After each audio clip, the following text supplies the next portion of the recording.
Ladies and gents, boys and girls, I hope everyone is doing well. We've been blessed this week with some lovely weather, which is always fantastic. Last week wasn't quite so pleasant, but this is beautiful weather to be outside and being active. So with that in mind, I'm going to give you the workout, the run for today. Now today is, I guess you could put it under a sort of CrossFit style workout, but it's going to be a 30-minute AMRAP. It's not quite a conventional AMRAP, but it's a 30-minute workout, and what I want you to do is find any space or area which is near you and convenient, between 100 and 200 meters, roughly within that range, but closer to 100. This is the workout I generally do on a Wednesday. I've got a great spot in Cheeseman Park. I do it on the hill there. If you have a hill, fantastic, you can use that. But yeah, a convenient distance, I'd say around 100 meters, maybe a little more. But yeah, we'll say around 100 meters.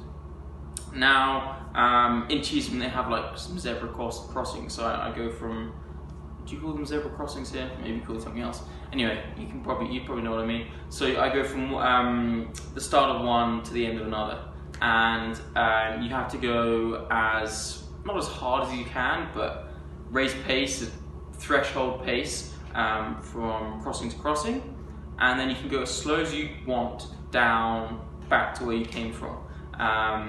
As long as you don't walk, you have to jog.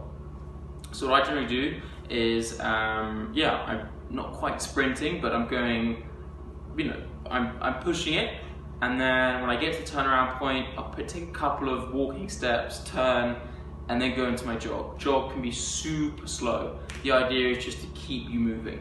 And yeah, if you want to score it, you can try and count how many times you do that. It's going to be quite a lot. I've never actually tried to count it. Yeah, it'll be high. I guess if you're tracking it on a GPS, you can review the data later. Equally, if you're doing heart rate, you can see how many times your heart rate spikes.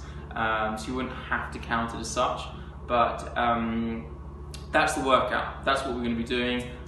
30 minutes, sprints, one way, resting the other way. Yeah, slow as you like, as hard as you can. Now, in terms of what I'm going to give you as a tip and help you improve this week, what I actually, I've been running outside quite a lot, and the amount of runners I see with just awful technique. They're loading their legs so hard in each stride.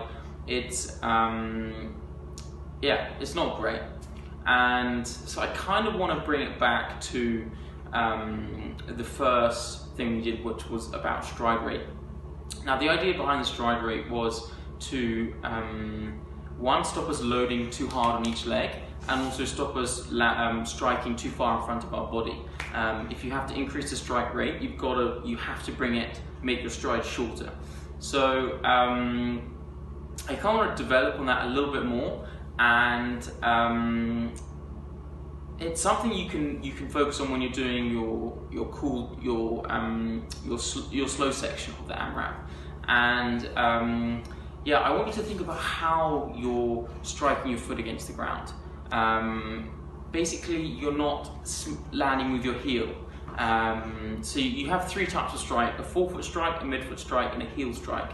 Midfoot strike is generally probably the most advisable, and that's kind of what I want people to try and get in the habit of. Midfoot striking below the center of gravity. So it's kind of a hard one to, there's no, like for instance, stride rate. You either hit your stride rate or you don't. This one's a little ambiguous, but that's what I want people to think about when they're slowly jogging back to to the start point for that sprint again. Striking with the foot below the center of gravity with the midfoot and not the heel. Again, keep trying to incorporate all the things we've done over the past few weeks. But yeah, that's